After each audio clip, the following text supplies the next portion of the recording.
கடகராசி. கடகராசிக்கு வந்து பார்த்திங்கன்னா உங்களது ராசியாதிபதி சந்திரன் வந்து பார்த்திங்கன்னா வேலை விஷயங்களில் நல்ல ஏற்றங்கள், நல்ல லாபங்கள், சுப நிகழ்ச்சி சம்மந்தமான விஷயங்கள் நடக்குது, ரொம்ப சூப்பராக இருக்குங்க. அது மட்டும் இல்லாமல் உங்களது 2ஆம் அதிபதியான சூரியன், ரெண்டாம் அதிபதியான சூரியன் உங்களுக்கு 5ல் இருக்கும்போது குழந்தைகள் விஷயங்களில் கொஞ்சம் எமோஷன்ஸ் இருக்கும், கொஞ்சம் ஸ்ட்ரெஸ் வர மாதிரி ஃபீலிங் கண்டிப்பாக இருக்கும். சில பேர் வந்து ஆன்மீக சுற்றுலா எங்கேனாச்சும் போகலாம், எங்கன்னா வெளியூர் போகலாம், கொஞ்சம் நிம்மதியாக இருக்கும் அப்படிங்கிற எண்ணங்களை எல்லாம் கண்டிப்பாக ஏற்படுத்துங்க. அதுக்கப்புறம் பார்க்கும்போது உங்களுடைய 3ஆம் அதிபதி 12ஆம் அதிபதியான புதன், அதுவும் வந்து 5ல் இருக்கும்போது நிறைய பிரயாணங்களை விரும்புவீங்க.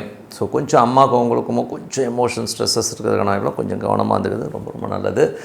அதுக்கப்புறம் பார்க்கும்போது ஒரு 4ஆம் அதிபதி, 4ஆம் அதிபதியான சுக்கிரன் வந்து பார்த்திங்கன்னா உங்களுக்கு வந்து 5ல் இருக்கும்போது 4ல் இருக்கும்பொழுது என்ன மாதிரி விஷயங்களை கொடுக்கும் அப்படின்போது நல்ல ஒரு ஆட்சி பலத்தோடு இருந்து, அதுவும் குருவுடைய சாரத்தில் இருக்கும்போது சொத்துக்கள் சம்பந்தமான விஷயங்கள் ஒரு பெரும் பணம் வர்றதுக்கான வாய்ப்பும் ரொம்ப நல்லாயிருக்கு. அதனால் நல்ல லாபங்கள் வர்றதுக்கான வாய்ப்பும் ரொம்ப சூப்பராக இருக்குங்க. ரொம்ப நாளாக இழுத்துட்டு இருக்கிற சொத்துக்கள் சம்மந்தமான விஷயங்கள்லாம் கைகூடி வர்றதுக்கான வாய்ப்பும் ரொம்ப நல்லாயிருக்கு.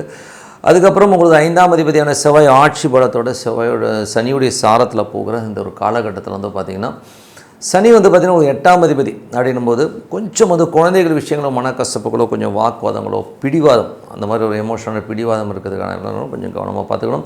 6ஆம் அதிபதியான குரு உங்களுக்கு ராசியிலே இருக்கும்போது, அது வக்கரமாக இருக்கும்போது வேலையில் வந்து ஒரு சோம்பேறித்தனம் நிறைய இருக்கும். கடன் வருது, அதை தரேன், இதை தரேன், சில இழுபறிகள் இருக்கிறதுக்கான வாய்ப்புகளும் கொஞ்சம் கவனமாக இருந்துக்கணும். அதுக்கப்புறம் பார்க்கும்போது உங்களுக்கு 7ஆம் அதிபதியான சனி வந்து 9, 7, 8ஆம் அதிபதி 9ல் உங்கள் தந்தை சார்ந்த விஷயங்களை கொஞ்சம் கவனமாக இருக்கணும். அப்பாவுக்கு உங்களுக்கு ஒரு சின்னதாக டிஃப்ரென்ஸ் ஒப்பீனியன் இருக்கிறதுக்கான வாய்ப்பு நிறைய இருக்குது.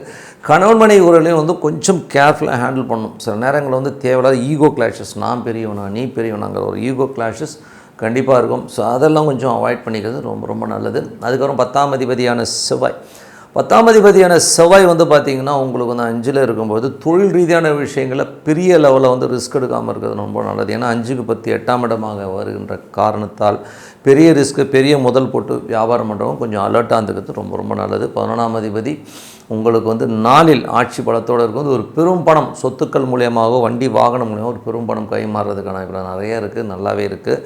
12ஆம் அதிபதி 3ஆம் அதிபதி வந்து உங்களுக்கு 4ல் இருக்கும். சொத்துக்கள் மூலயமா பெரும் பணம், நல்ல ஒரு வளர்ச்சி கிடைக்கிறதுக்கான வாய்ப்பாக இருக்குது. உங்களுக்கு முயற்சிகளில் வந்து சிறப்பான ஒரு விஷயங்கள்லாம் நடக்கும். ஸோ அதெல்லாமே ரொம்ப சூப்பருங்க.